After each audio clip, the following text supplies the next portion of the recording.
अस्सलामुअलैकुम। मेरा आज का टॉपिक होगा कि बहुत सारे लोग मीठे खुराक नहीं खाते हैं और डरते हैं कि हमें शुगर ना हो पाए। तो मेरा आज का टॉपिक होगा कि एक सेहतमंद इंसान मीठा खुराक खाने से क्यों डरता है। क्या वाकई मीठा खुराक खाने से शुगर हो सकता है? इसके हवाले से मेरा आज का टॉपिक होगा।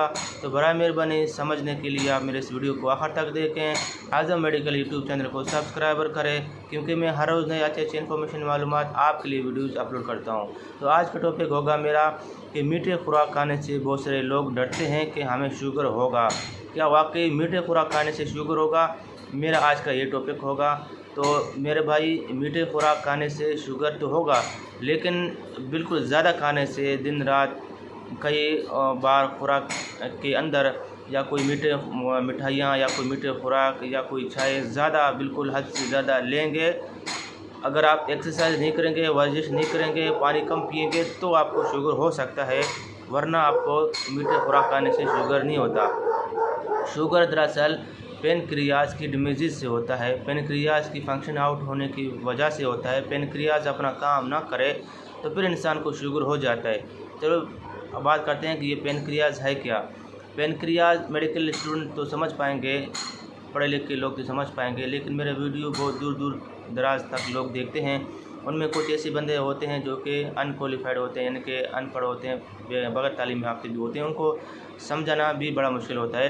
पेनक्रियाज हमारे जिस्म के, हमारे पेट के सेंटर में कमर के साइड पर जिगर के नीचे एक ग्लैंड होता है, एक गोश्त का टुकड़ा होता है, लोटड़ा होता है। इसको पेनक्रियाज कहा जाता है।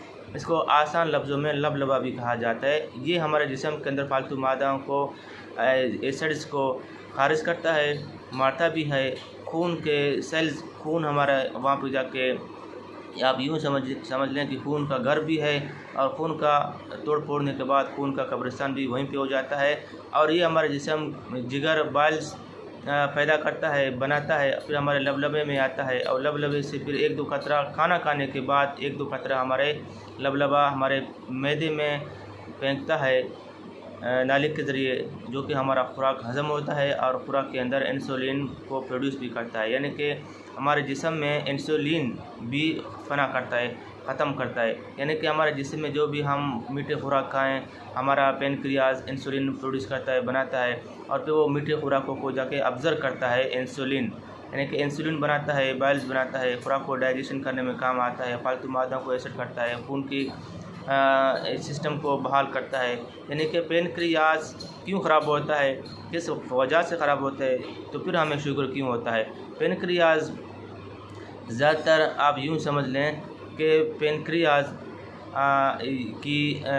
के अंदर फंक्शन आउट होते हैं। फंक्शन क्यों आउट होते हैं? वो इसलिए कि जिस्म के अंदर फालतू एसिड जमा होता है और फालतू चर्बी जमा होता है, पेट का साइज़ बढ़ने लगता है, मोटापा होने लगता है, तो फिर मोटापा डायरेक्ट जाके अटैक करता है पेनक्रियाज में, क्योंकि मैदे के नीचे बैक साइड पे कमर के साथ हमारा लबलबा है, पेनक्रियाज है, जो कि वज़न ज़्यादा होने की वजह से, मीठे खुराक खाने से, फैट्स वाले बाज़ारी खुराक खाने से, ज़्यादा कॉफ़ी टी लेने से हमारे जिस्म में मोटापा आ जाता है। अगर हम एक्सरसाइज नहीं करें, वर्जिश नहीं करें, तो चाय पिएँ, सो जाएँ, तो हमारे जिस्म में वेट का बढ़ना होता है। वेट के बढ़ने के साथ साथ हमारे पेनक्रियाज के अंदर भी चर्बी आने लगता है, जिसकी वजह से उसे काम करने में रुकावटें हो जाती हैं, और फिर वो इंसुलिन बनाना छोड़ देता है, और फिर हमारे जिस्म में फैट्स के अंदर ही ग्लूकोज आ जाते हैं, और फिर वो इतना इंसुलिन प्रोड्यूस नहीं कर पाता जितना हम मीठे खुराक खाते हैं और फैट्स वाले, चर्बी वाले खुराक खाते हैं, जिसकी वजह से पेनक्रियाज अगर आपका साथ दे, आप एक्सरसाइज करें, वर्जिश करें, तो 100 साल तक आपको इंसुलिन बनाने का मशीन अल्लाह पाक ने आपको दिया है। ये 100 साल तक आपके साथ रह सकता है, अगर इसको मैनेज करें। इसको यानी कि चिकनाट घी वाले बाजरी खुराक ना खाएँ, वर्जिश करें, एक्सरसाइज करें, अपना वेट को, वज़न को नॉर्मल रखें, तो फिर ये 100 साल तक आपको इंसुलिन देगा, यानी कि 100 साल तक भी आपको शुगर नहीं हो पाएगा। तो मज़ीद मालूमात के लिए आप मेरे चैनल पे चले जाएँ, विज़िट करें। मैं पहले भी 2-3 वीडियो अपलोड कर चुका हूँ शुगर के हवाले से, पेनक्रियाज के हवाले से। आप उन वीडियो को देखें तो ये वीडियो भी आपके समझ में आसानी से आ जाएगा, क्योंकि ये मैंने आसान अल्फाजों में और शॉर्टकट आपको समझा दिया। अगर आपको ये मेरा वीडियो अच्छा लगे तो बराए मेहरबानी मेरे इस वीडियो को अपने दोस्तों को फेसबुक में, व्हाट्सएप में शेयर करें। शेयर करने से आपके दोस्तों को इल्म की इजाफ़ी हो जाएगी। शुक्रिया, अपना ख्याल रखिएगा। अल्लाह हाफ़िज़।